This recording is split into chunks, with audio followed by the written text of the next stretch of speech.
Hello, beautiful souls. Thank you so much for being here for our Way of Light Winter Solstice Masterclass series. A lot of us are here in the Northern Hemisphere, but some people are in the Southern Hemisphere, so you're actually going into a different season. But either way, this whole series is about that weaving of the light and the dark, how we're tapping into our unconscious and the shadow parts of ourselves to reveal what we could say is the gold in the dark, this deeper meaning and layer that wants to be known so that we can really feel like we're whole and happy and healthy on all levels, mental, spiritual, emotional, and physical. And this incredible goddess that you see before you is such a shining light in the world. She really walks the walk, and she really has transformed herself over the years to be this incredible woman that you see before you. And I know you're going to love learning more about what she does. And she's actually going to share near the end a powerful, magical activation. And she'll tell us more about that as well. So we're welcoming Altea Lucrezia. Welcome. Thank you so much for having me. Yay, this is so great to be here. I love your hair. The color of your hair is just amazing. You're beautiful.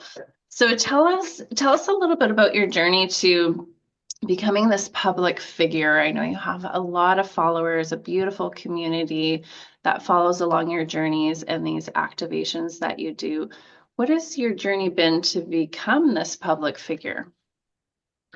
So, I've always been kind of like a woman of action, you know. Even when I first started channeling, when I first started receiving information, I was always like, I was gotta just put it out there, put it out there, put it out there. A lot of the time there's a lot of ego blockages, or we feel like, we're not good enough. And for me, every time I released a video of me channeling or of light language, it was like a small ego death. And through having more and more and more of that, it became easier and easier and easier. And with me, it's very much like what you see is what you get. I don't really like do any editing in my videos where I'm channeling. I just like channel and do it, and what is meant to come through will come through, and who needs to receive it will receive it. And that's also what I've learned, that, to not be scared to speak your truth, because the information will go where it's needed. And the people that don't need it or don't like it or don't want it, or are operating from a low vibrational frequency space, it's just actually going to bypass them. And I always thought, if part of my story or who I am or what I say even just helps one person, I'm going to be happy. I never had any expectation. I never went out there sharing my work thinking it was going to, get many followers, or like it just kind of like happened and occurred naturally. And I think with me working on myself, my boundaries, then obviously my capacity to hold collective container also increased. And that's when I started to get more traction, more following. I started traveling more for work and things like that. So it's kind of like been an internal journey that then has reflected, through into my work and into my external journey, which is what people see, even though I do try to show as much as I can of myself. But obviously, like, there's only so much that someone can perceive through a screen and not meeting you necessarily in person. And I'm curious about the channeling piece. Is that something that gradually started to come forward? Did you just sit down and think, I'm going to try this one day? How did that come about? So I come from a long lineage of psychic women and witches. My mom was psychic. My grandma was psychic. Well, my mom is. She hasn't passed away, but my grandmother was. She's passed away. Neither of them ever did any psychic energy work for a living. But I was one of those kids who would see shadows, and I would have prophetic dreams growing up. Mm. I got my first tarot deck, I think, at 12. So I was already like going into that direction. And again, like I was brought up like in Italy, Christian Catholic, not like super religious, but there was a little bit of, religious programming there, but nothing too intense. I was always allowed to kind of like, oh, I want to do the tarot. It's like they thought it was cute, sort of thing. So that's something that I've had my whole life. And then when I got into my teens, I kind of like started shutting it down a bit because it was very overwhelming. I was picking up a lot energetically from all around me. So it became a little bit too much. And then I started kind of like numbing in my own journey from like drinking and partying and and I wasn't aware at the time that it was because I was so energetically and psychically sensitive and in tune that I was, picking up so much that it was too much of my system and I wasn't grounding myself properly. And then I had a few like different experiences around my mid 20s, mid like 27 around, yeah, mid 20s, almost a little bit later 20s, that shifted my perception a lot and shifted kind of like how I started to navigate my day-to-day life. And that's when my light language started activating and coming through a bit more.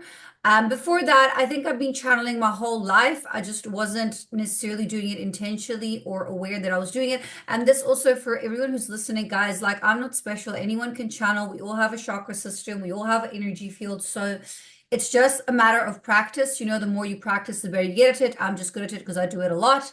But if you guys want to channel, like you can, you don't like I was more inclined because of my genetic family lineage and my mission and whatnot. But anyone can do what I do if you just practice, and set your mind to it.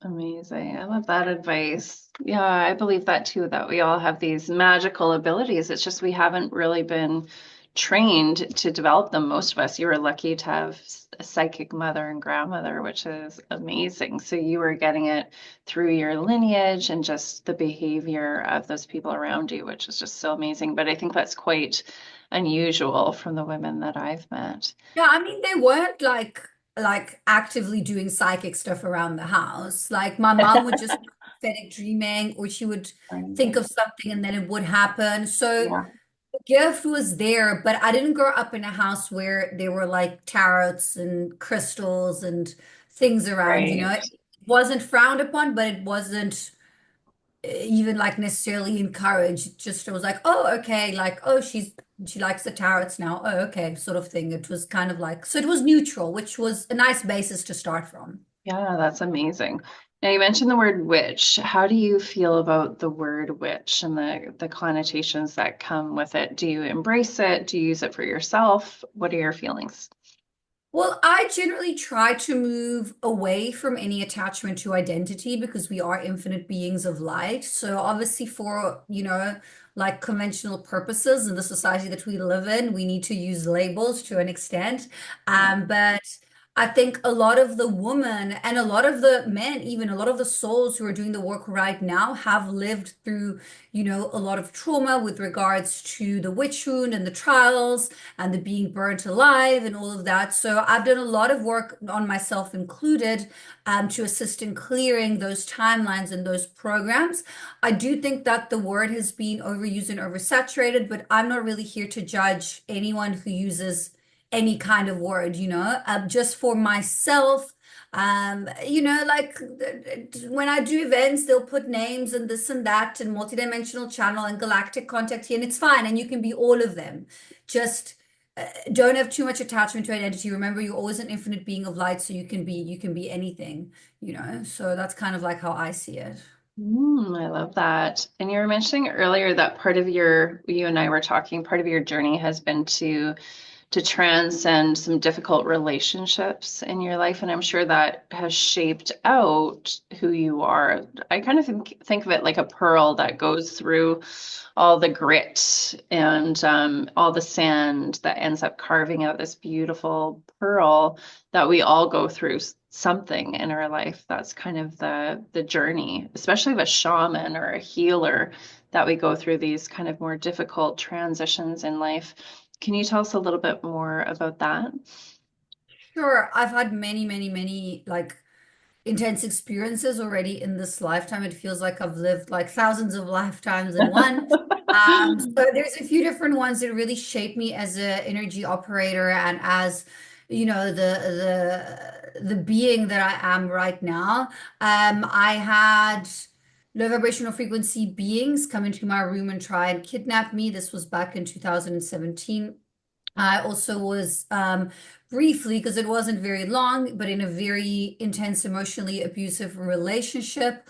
And I know a lot of the women that I work with and have worked with in the past, they come to me where they just exited kind of like that loop and that tunnel, and that was really traumatic for me. But if you go to my YouTube, there's like whole stories in detail of what I went through. But that really helped me to reclaim my power because I found myself at a point where I was in debt, pregnant with no job, no money, in this abusive relationship, nothing to my name, and I still found the strength to be grateful for what I had. I mean, I had a roof over my head and I had food on my plate, but there was like I was in debt. So like, and I didn't have a job because it was pandemic time. And so by navigating through that, I released all of any attachment to external validation and to external things that were, making me happy. And I was able to be happy and content and grateful without having nothing. And then from there, I was able to build and to anchor into this abundance flow of being able to manifest everything because I needed nothing. Like everything was taken away from me. So I was like, well, I mean, there's only one way I can go from here and it's up. So I feel that in a nutshell, that was one of the experiences that really shaped me a lot. I also had like a very quite an intense health scare also back in 2017. I ended up in hospital around kind of like my Saturn return age. And that also put me like in a space where I had to drastically change my lifestyle. So there were a few different like pivotal experiences that I had. And yeah, that brought me to where I am now. And I'm very grateful for having been able to navigate them, even though obviously we know that at the time when we're moving through them, like we don't, and also like at the time, I didn't, like I had the conscious awareness, but not the one, what I have now. And, like we're talking now 8, 9 years ago, maybe for some of them. And like, I mean, the awakening and the ascension, it wasn't really a thing. Like there were a few people online that were speaking about it, but it wasn't like huge or big or like the movement that it is now. There wasn't the community that there is now. I think now it's a lot more established as kind of like this energetic movement, and there's community, and you can reach out and and people like I was going through ascension symptoms, and I thought I was going mad. I was like, well, I'm seeing blue flames and portals in my room. Like something must be wrong with me. I was fortunate enough to have a friend and colleague who had navigated through the same thing about 2 years before, so she helped me. But it was definitely a lot, but it was obviously necessary for me to navigate it in an extreme way so that then I can now hold space for people who come to me. Because if my awakening and ascension process would have been soft and fluffy, then I wouldn't necessarily be as good as I am to do what I am doing now. That's amazing. What do you think your future self is saying to you now or calling you into yourself, in multiple years from now, who has been going through this ascension and awakening, and she's a little further along? What do you think she would want you to know? What do you mean? Like what my higher version of self? I mean, I'm constantly connected to my higher version of self. So that's the space that I necessarily operate from. I'm curious, So just heading, like, as you continue to blossom and evolve, where do you see this all heading? Do you think you're going to live somewhere else? Do you think you're going to create something specific in the world? What's well, I mean, all the possibilities are there. I mean, there's an infinite abyss of possibilities and timelines. I'll definitely keep on traveling between here and the States. I'm definitely like I'm doing a retreat that's coming up in September in Bali, so possibly maybe more retreats as well. I just ran one in Costa Rica like about a week ago that just finished, which was really powerful. So I definitely see myself and, my higher version of self traveling and moving around a lot. Um, but I mean, I was given the choice last year to stay or move. Like I was shown two very distinct timelines, and then I chose to move, but in a very specific way. So it's to stay and to move. So it's quite interesting because I really try to not ask about my future. I don't really want to know.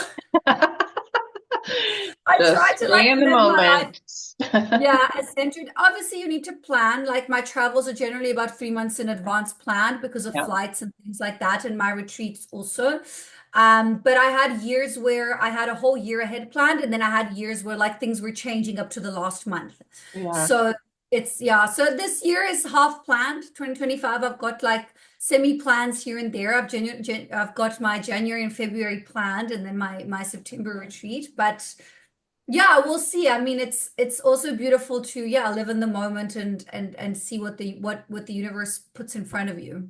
Yeah, so you traversing from, you mentioned to me earlier, you're in South Africa and you're going to the States and you're from Italy. Do you have a favorite place that feels good energetically to you on the planet?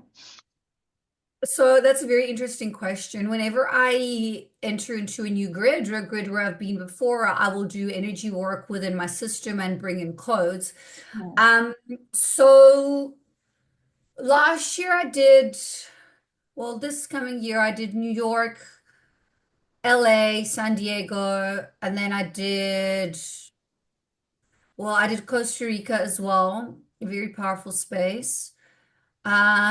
Europe, I mean, I wouldn't go back to live in Europe. Like it's great, but I wouldn't live there again. LA, I would probably live in. I found the energy in LA really lovely. Manhattan, I wouldn't live. I lived in Manhattan when I was in my early 20s for a while, and I didn't obviously have the conscious awareness that I have now. I think, yeah, I'm going there to do work again in end of January and early February, but I wouldn't necessarily live there. There's a few places where I need to go do work. One's in New Orleans. The other one is also just outside Vegas, where I'll be. So they'll send me like specific grid points where I know I need to go and do work and anchor in codes. But I can't say there's a favorite one because it's just different everywhere, you know. So you're always learning about yourself and about the earth and about the codes and about the grids. So yeah, I mean, when I'm going to be in LA at the Conscious Life Expo in February, I'm going to actually speak about this and how the grid work works and the ley lines and how as an energy worker you can assist, you know, just by literally being yourself. Just by literally like traveling through an airport, you can bring light. Amazing. I love it. I'm just noticing your tattoo, well, all your beautiful tattoos, but the one of the ET of the alien on your arm is jumping out at me today. So what's your belief with the ETs? You had mentioned being almost kidnapped by some beings coming into your room. What do you feel about aliens? Well, I mean, I'm in contact with higher versions of myself, so Palladium beings, Mantis beings, Arcturians, Lyrans, like I work with a whole bunch of different beings. I think that a lot of them are here to assist us. I mean, disclosure is already happening on an individual level, and it has been happening for many, many years now. And for anyone out there who would like to connect, guys, just sit and ask. You know, a lot of the time people are like, oh, but why am I not seeing beings? Yeah, but are you asking? You know, are you creating that timeline for yourself? You know? So yeah, I mean, listen, I don't really put much effort and energy into what they would call conspiracy theories. I am aware, I have knowledge of them, I do know what is going on, but just because of the collective frequency that I hold, it's best for me to just actually work with fifth dimensional density codes and up. But I think for someone who, you know, is quite new and doesn't really know, I think do your own research, see what resonates. Something that resonates with me might not with you, and vice versa. And it's okay. You know, we all different individuals. There's a lot of information out there, and it's up to your own discernment to see, you know, what feels right for you. So you would just literally sit down, meditate, and ask. What would you ask? Just to connect to high vibrational frequency beings. Okay. I think that's important though, the high vibrational frequency, right? Because I have a And feeling that also, people would be nervous if I'm going to just invite connection. Who's going to come in? What's going to come in? yeah, I mean, obviously do it with intention from the heart center, you know. Generally you would want to put some grids in place or things like that.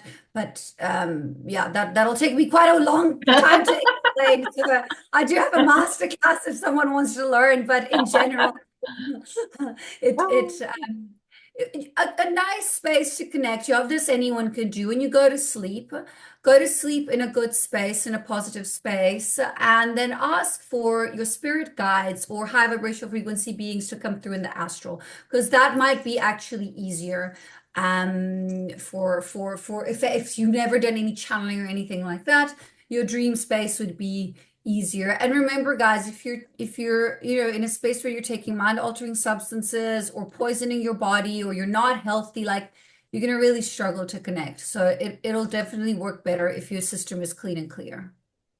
That's beautiful because some people I know like the plant medicine approach. So how do you feel about that? I think, every circumstance and individual is different. I think plant medicine is a blessing and has been put here to help us and assist us. I do think it has been misused and abused. And there's a lot of people that are using this plant medicine but don't have the capacity to hold the space. I have a lot of people who come to me that went into plant medicine journeys and now they can't ground. There's portals on their backs of beings coming and going. They're confused and scattered the whole time. Like it can be dangerous if not used properly. Mhm. I think if you already have like an awareness and you're already connecting, you don't need it. The plant medicine is for the people who really, really struggling with certain blockages that they can't face. And it can really help in expanding into that. And I'm talking about stuff that is like psychedelic and mind altering and whatnot, for things that are more gentle, like, I don't know, rose or cacao or things like that, then it's obviously like a different experience, but something that really, um, puts you in those altered mind states, I would be really mindful. I'm not like pro or against. For me personally, it's not something that I work with my clients. The only thing that I do occasionally work with is shamanic tobacco within my retreats. But other than that, I just do energy work and I work, I'm with Kundalini yoga and Tai Chi, Qigong, and just, everything else. But again, I'm not here to judge anyone. Everyone's, on their own journey. And yeah, I think whatever you feel called to do, just be mindful and do your research and follow your trust, and follow your intuition because it will tell you what is good for you. Beautiful. And why is the movement practice so important for you? I believe in that as well. I have a master's degree in dance. Oh, And there for you me, yeah, the movement and I channel through dancing is just so powerful to me to have my body involved in the process as well. Why do you feel the embodiment is important in your work? Well, everything needs to rise together, the mental, the physical, the spiritual, the emotional. If we're not taking care of the physical, there's only so many hours you can meditate. There's like it's the first thing I give to my clients. I say to them, wake up in the morning, do 10 minutes of stretching. Even if you can't do anything else, just do that. First of all, you'll get experiences trapped within the astral. So sometimes you'll be clearing in the astral and that'll be stuck in your system and you're navigating your day and all of a sudden you're like irritated and you don't understand why. It's probably because you haven't cleared something, that you had to navigate through the astral. And then the physical needs to be in good shape. If your frequency needs to rise, the body needs to rise with it. So really important. Yeah, I mean, for me, because I work in these high vibrational frequency spaces all day, like I need my exercise in the morning or in the evening. Like it's really, really important. And again, the body is your physical vessel, so it needs to be healthy. You need to move through things. The somatic release is so important. Trauma releases through the body as well. So yeah, I think it's a big thing. And for me, like I think doing a combination of different exercise, so like some yoga, some weights, some cardio, like mixing it up because one thing tends to become a little bit static after a while. But your body knows, like listen to it, it will tell you what it needs. Yeah, beautiful. So, would you be willing to take us through an activation? Yeah, You okay, can thank you start so by much. closing your eyes. I'm just going to spotlight you. Oh, There perfect. we go. Thank you. Okay, so just closing your eyes. and anchoring into the body. As you find your comfortable breathing rhythm, with every inhale, you breathe in light. With every exhale, you release all that doesn't serve you anymore. And relaxing the body, the system, the energy field. Stay in a space of openness and oneness. And as we call on the Archangelic Collective, Michael to the south, Uriel to the north, Raphael to the east, and Gabriel to the west, we call on Archangel Metatron with his blue cloak of protection from above and Son of One to seal the grid from below. So we call on our higher selves, our spirit guides, our galactic families, Pleiadians, Lyrians, Humans, Arcturians, Andromedans, Mantis beings, Avians, Dragons, Assassinians, Marines, and Atlanteans. We call on the elementals. And anyone else who wishes to be present for the greatest and highest good, you're welcome in the space.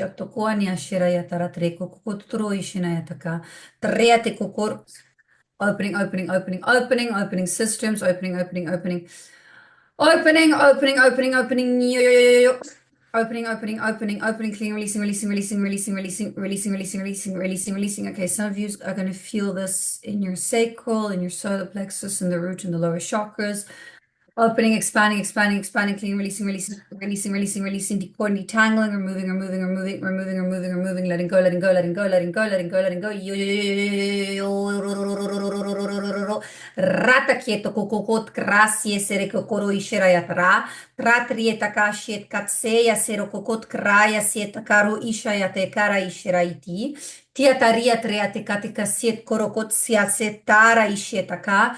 Tiet korra tra treia te sesoro kokonia shieka kia korokotota ya natasia siet kara ia sierataka tarra treat creo korokot krai krai krai kre releasing, releasing, releasing, opening, releasing, opening, opening, opening, opening, calling in divine rays, anchoring, anchoring, anchoring, anchoring, anchoring, anchoring, blue rays, aurora rays, anchoring, attuning, attuning, attuning, attuning systems, attuning, attuning, attuning, clean, releasing, releasing, releasing, releasing, letting go, letting go, letting go. Nya, nya, nya, nya, nya, ratu, ku, ku, ku, ku, ku, ku.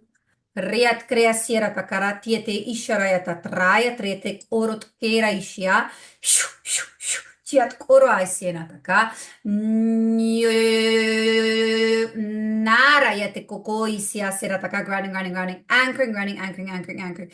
Anchoring, anchoring, expanding, expanding, expanding. New energies coming in. Anchoring, anchoring, anchoring, anchoring, upgrading, upgrading.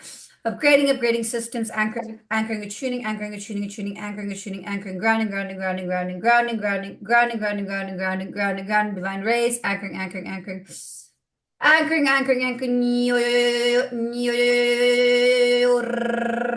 rasieto kokot krat re tre tre yashira yataka koko ishina yataka ta ta ta ta ta ta ta ta. Taya tre tre kokora tre te shetaka si na te sheto koko tra tre te te te te ta shetaka Raya te raijira closing ceiling closing ceiling ceiling closing ceiling grounding anchoring grounding grounding grounding grounding anchoring clearing peripheral clearing releasing releasing releasing releasing releasing releasing releasing releasing releasing, releasing, releasing, releasing, closing, sealing, closing, sealing, closing, closing, closing, sealing, closing, sealing, sealing, sealing, sealing, closing, sealing, sealing, sealing, closing, sealing, closing, closing, sealing, sealing, sealing, grounding, grounding, grounding, grounding, grounding, sealing, grounding, sealing, sealing, closing, sealing, closing, closing, closing, closing, closing, sealing, attuning, attuning, ratakatre, atukura, ishira, ise, ataka, karoko, ishina, ataka, shu, shu, shu, shu. Na yetoko aishira ya sietoko ratria tretra anchoring sietoko aishira yataka. Shu, shu, shu. Shatoko ne ishira yataka. Shu, shu, shu.